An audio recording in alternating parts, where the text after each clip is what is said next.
শুভ দুপুরে ভালোবাসা জানিয়ে আমি সময় চলে এসেছি তোমাদের জন্য বাহারি রান্নাঘরে। আশা করি তোমরা সবাই ভালো আছো, আমিও ভালো আছি। এখানে আমি 1 কাপ ডাল 15 মিনিটের জন্য ভিজিয়ে রেখেছিলাম। ডালটা যেহেতু ভিজে গেছে, এটা কিন্তু আমি জল থেকে ছেঁকে একটা বাটির মধ্যে তুলে নিয়েছি। এই ডালটাই আমি এবার মিক্সিতে দিয়ে পেস্ট করে নেবো। ডালটা আমি যতটা পারবো জলটা ছাড়াই আমি বাটার চেষ্টা করব, তবে ডালটা কিন্তু খুব ফাইনভাবে বাটলে হবে না, একটু আধ বাটা করে ডালটা বাটতে হবে। এই ডাল দিয়ে আজকে করব আমি ডাল পাতুরি। তোমরা তো অনেকে অনেক রকম করে পাতুরি খাও, অনেক কিছু দিয়ে, তবে আমি আজকে ডাল পাতুরিটা কীভাবে করবো তার জন্য তোমাদের সবার কাছে অনুরোধ ছিল আমার ভিডিওটা সম্পূর্ণ দেখার জন্য। এখানে দেখো আমি ডালটা কিন্তু আমি বেটে নিয়েছি, বেটে নিয়ে কিন্তু একটা প্লেটের মধ্যে ঢেলে নিয়েছি। এর মধ্যে আমি একে একে দিয়ে দেবো কিছুটা টমেটো কুচানো, দিয়ে দেবো এর মধ্যেই ধনেপাতা কুচানো, আর দিয়ে দিলাম এখানে একটা বড় পেঁয়াজ কুচানো। সবগুলি কিন্তু একটু ফাইন করে কুচাতে হবে। এর মধ্যেই দিয়ে দেবো আমি 5-6 কোনা আমি রসুন কুচিয়ে রেখেছিলাম সেই কুচানোটা। তোমরা চাইলে কিন্তু এখানে থেতে করেও রসুনটা দিতে পারো। আর 2টো কাঁচা লঙ্কা রাখলাম, পরে এটা কাজে লাগবে। দিয়ে দেবো এর মধ্যে আমি স্বাদ মতন চিনি। আর যে যেরকম ঝালটা খাও সেরকম করেই ঝালটা দিও। আমি এখানে আমার যতখানি ডালটা আমি নিয়েছি সেই অনুযায়ী আমি কাঁচা লঙ্কা বাটাটা দিয়েছি। দিয়ে দেবো বেশ খানিকটা এখানে সর্ষের তেল। তেলটা কিন্তু একটু বেশি করেই দিতে হবে। সবগুলো দিয়ে কিন্তু ডালটা আমি মেখে নেবো। হাত দিয়েই মেখেছি আমি। দিয়ে দিলাম এর মধ্যে স্বাদ মতন আমি নুন। সব কিছু দিয়ে দেখো ডালটা আমি ভালো করে মেখে নিচ্ছি। আর এদিকে কিন্তু আমি গ্যাসটাও ধরিয়ে ফেললাম। আর আমি এখানে 2টো টুকরো কলা পাতা নিয়েছিলাম। এই কলা পাতাটা একটু আমি সেঁকে নেবো। যেহেতু আমি 2খানা পাতুরি করবো ওই জন্য 2খানাই কলা পাতা নিয়েছি। কলা পাতাটা কিন্তু আমি একটু তেল মাখিয়ে কিন্তু আমি সেঁকলাম। এটা ভালো করে কলা পাতাটা সেঁকে নেবো, তাহলে ভালো মতন এটা মুড়তে পারবো আমি।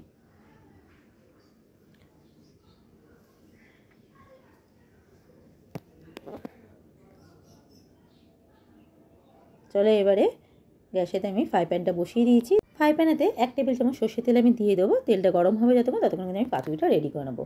পাতুরিটার জন্য এখানে আমি কলা পাতা নিয়েছি 1খানা। এর মধ্যে কিন্তু অর্ধেকটা আমি ডাল বাটা দিয়েছি, তার উপরেই দিয়ে দিয়েছিলাম একটু নারকেল কোড়া, আর দিয়েছিলাম সর্ষের তেল আর একটা কাঁচা লঙ্কা দিয়ে কিন্তু কলা পাতাটা দেখো ভালো করে আমি এইভাবে কিন্তু মুড়িয়ে নিয়েছি।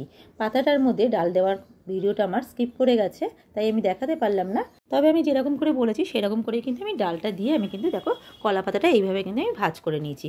আমি 2খানা যেহেতু পাতুরি করবো ওই জন্য 2খানা কলা পাতাই আমি ভাজ করে নিয়েছি। এদিকে দেখো ফ্রাই প্যানে তেলটাও গরম হয়ে গেছে। এবার আস্তে আস্তে করে আমি 2টো কলা পাতা বসিয়ে দেবো। গ্যাসটা কমিয়ে দিয়েছি, ঢাকনা দিয়ে আমি একটা সাইড হতে দেবো। খুব বেশিক্ষণ সময় লাগবে না, 2-3 মিনিট হলে পরে কিন্তু একটা পিঠ হয়ে যাবে। আমি এবার একটা স্প্যাচুলার দিয়ে আর একটা স্পুনের সাহায্যে কিন্তু আমি একটু উল্টিয়ে দিলাম। আরেকটা সাইড হতে দেবো, ওইটা আবার আমি ঢাকনা দিয়ে আমার হতে দেবো। এইভাবে কিন্তু পাতুরি করলে গরম ভাতে কিন্তু খুব ভালো লাগে। চলো হয়ে কিন্তু রেডি হয়ে গেছে কিন্তু আমার পাতুরিগুলো। এবার কিন্তু এটা আমি আস্তে করে এটা নামিয়ে নিই আমি প্লেটের মধ্যে।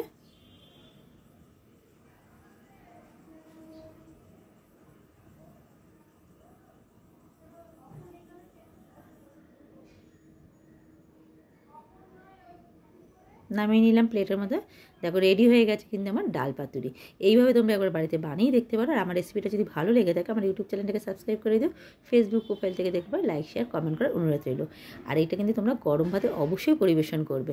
আমি আর পাতুরি দেখে লোভ সামলাতে পারলাম না, দেখো ভাত বেড়ে কিন্তু আমি বসেই পড়েছি ভাত নিয়ে আর পাতুরি নিয়ে।